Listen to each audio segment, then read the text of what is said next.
Hello, everybody. This is Amanda Elo'esh, your quicker waker upper. It's been quite a while since I've been here on live on Facebook, going live, period. Putting out a whole lot. There's been a lot of beautiful things happening behind the scenes. If you don't know, check out other previous posts about our free ceremonies. But what I wanted to share with you as I drop in getting on social media and speaking to a camera is just not as fun as seeing your beautiful faces. So it takes me a minute to drop in. Thank you so much for your patience. Um, what I wanted to share with you is that I have been tuning into Brené Brown's book, Rising Strong. I have listened to both of her books, Daring Greatly and Rising Strong, multiple times. And I just love all that she shares. I love how she shares it. I love the balance between total badass Texan and really heartfelt compassion and vulnerability and also the humor that she brings in as well as the science. It's just a bunch of really amazing things all wrapped up in one, and she's been very inspiring to me as a leader of a nonprofit and community leader. I've just really adored and admired her writings, and I was just finishing up Rising Strong again, and I realized that there was something that was coming up as a concern for me as I was listening to this amazing book. And so I thought I was getting some feels, and I thought I would do a little rumble about it and share it with you here on the Facebook like we do. And this is also going to be uploaded to YouTube, so social media in general. But what came to me is um, that while I feel so inspired, as I mentioned, by the science and the way that Brene shares about her personal experiences, one thing that I've noticed is that she shares in her vulnerable shares, she mentions like, oh, this is an issue that, it's very familiar.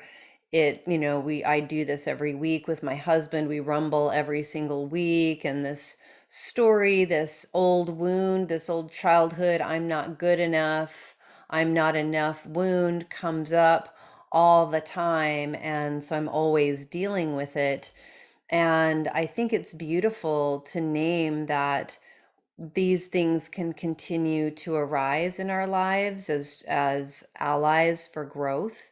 And I think it's so powerful and essential to know how to rumble with them, how to be present with, aware of, have permission to feel all the feels. It's so important and helpful, and I am completely aligned with all of that. But as I rumbled with like, what is coming up for me that feels concerning about this? And one thing that came to me is that there is more that we can do than just rising strong.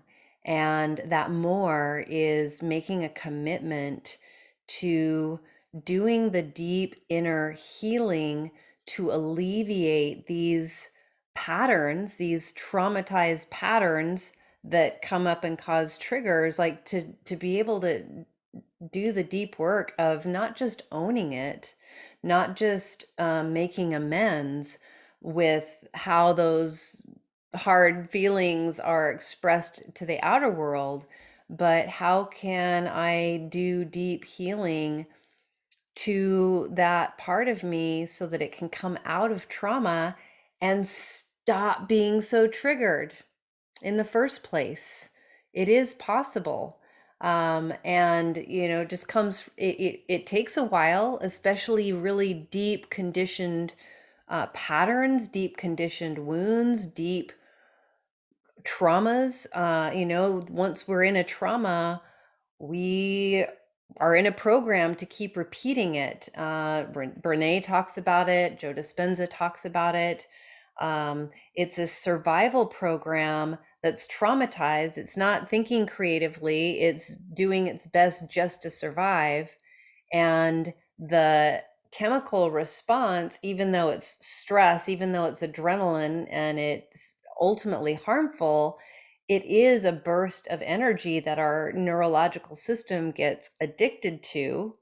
We get addicted to it chemically, and then it creates thoughts that reinforce the old original trauma or the old original conditioning, the old original narratives that we put into place from that unresourced place, that wounded place.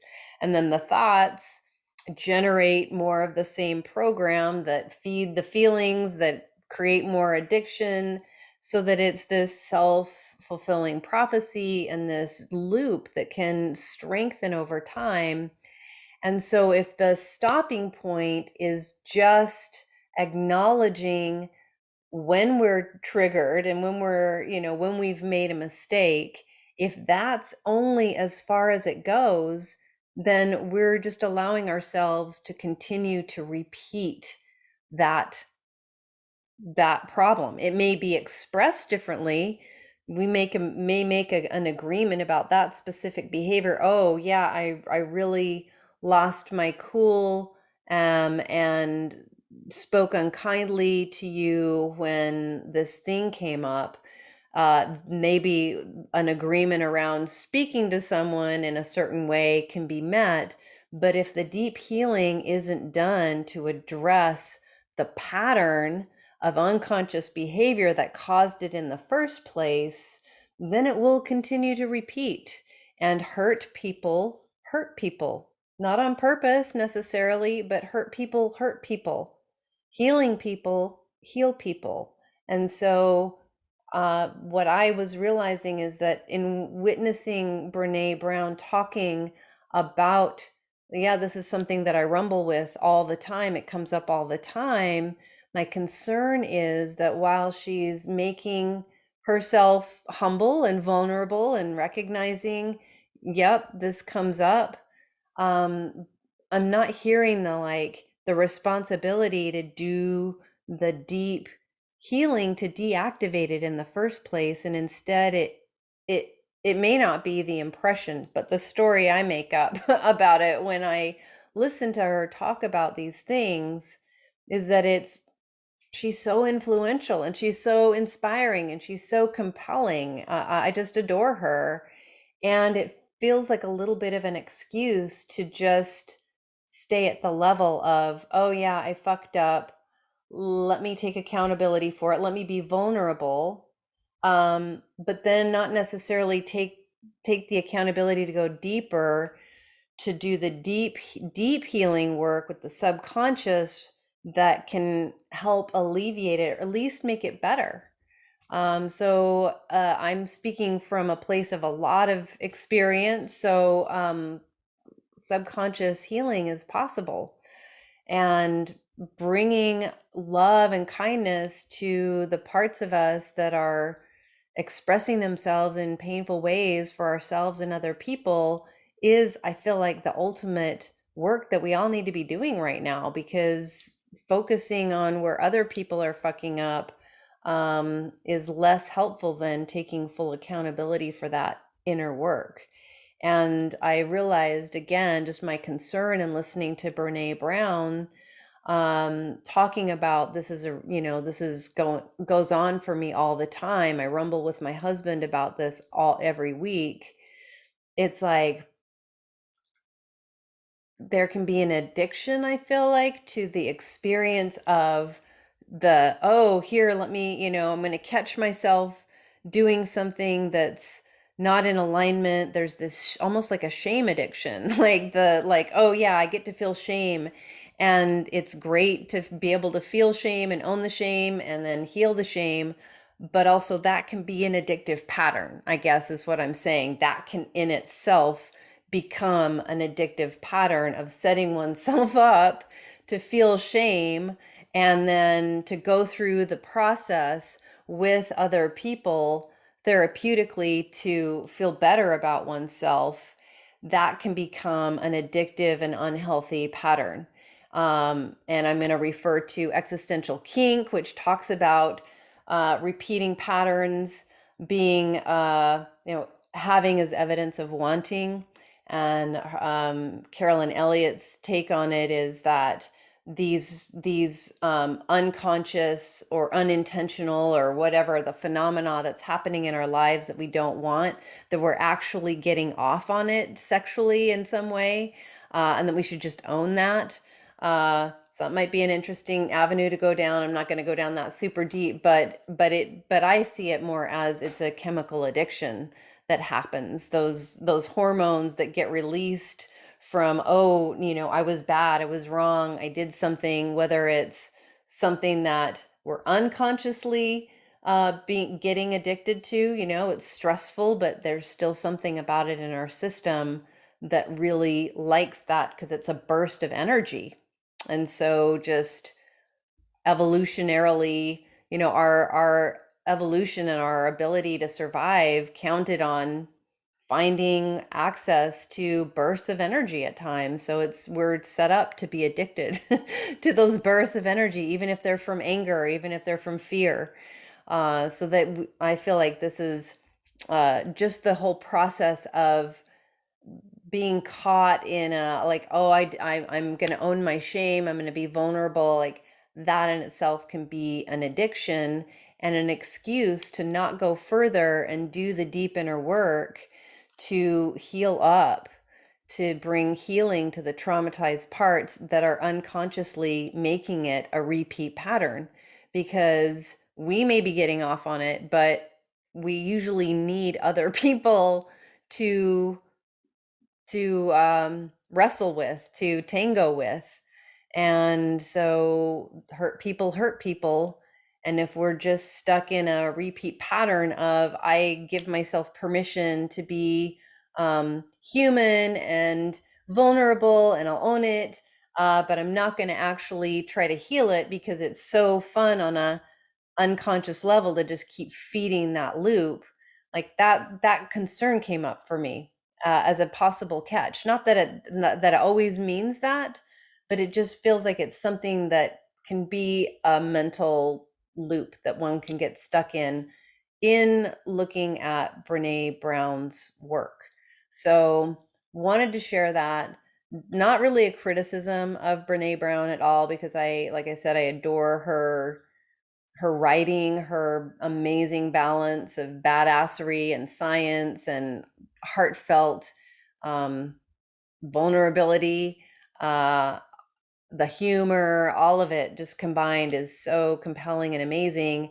And I just wanted to name the little wobble that came up as I was listening, to rumble with it and to share it with you, that the whole process of catching oneself in that shame, like in that loop, and going through the rumble process, going through the rising strong process, can possibly, if it's considered the end point and that's where the healing ends, situationally, versus looking at the deep core reason that it keeps coming up in different iterations, like that seems like a deeper thing to acknowledge. And I don't recall hearing her mention that. And I feel like it's really important, because for all of us to be, I mean, I don't know, you've probably been with someone who's like, they keep doing the same harmful thing to you over and over. Like you keep telling them, hey, like this doesn't work for me, this doesn't feel good, and they just keep doing it, and you either choose to just put up with it or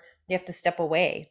Usually for me, if somebody's doing something harmful and I give multiple clear communication, like this is my boundary, then I just step away. And I feel like it's important to take the conversation, take the process deeper into our own accountability, to our own behavior, and bring the love and the healing. And that's, if you're interested in that, in deep subconscious healing, that has been my life's passion, academic pursuit, spiritual experience, work in a program for gifted children since I was 11, developing my understanding of consciousness and manifestation and the impact of placebos, the magic of the mind, um, human potential. That's been my life's passionate pursuit since I was 8 years old. So, if you're interested in learning more about how to do that deep inner work and to really liberate yourself, um, please let me know. I just want to give one example of profound life-changing turnaround of repeat patterns. So, my one of my current clients is an elderly woman. She's 77. She's very sweet. She converted from Judaism to Christianity, and she has this such a powerful faith in God.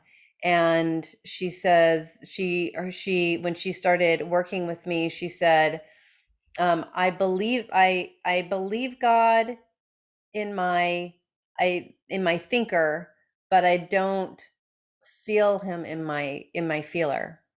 I believe in God in my thinker, but I don't feel him in my feeler. And she's also a hoarder, and she was also is currently surrounded by toxic relationships. After 3 sessions together, she said, I don't know what you did, but for the first time, I felt God in my heart. I finally feel him in my feeler. And on our third session, just after our third session, she decided to get rid of everything she owns and to move across country away from those toxic relationships and to be with family who are loving, kind, and healing, and who hired me to work with her because they love her so much and they were concerned about their aunt. So, 3 sessions, she went from never feeling God in her heart, never feeling it in her feeler, being a hoarder, surrounded by toxic relationships, to choosing to eliminate her possessions, to she's feeling God in her feeler, and she is moving across country at the end of the summer to be with family who are loving and kind and helpful to her. So that's just one example of the ability to do deep healing, a lifelong pattern, multiple patterns. Thank you so much for tuning in. Please leave your comments. I love to hear from you. Please ask questions. If there's anything that I mentioned, sometimes I use terms or I refer to things or books and people want to know more, please feel free to ask questions. I love to hear from you. Anything you want to hear about, more of, less of, let me know. I'm here for you. Until we get to connect again, everyone, may the source be with you.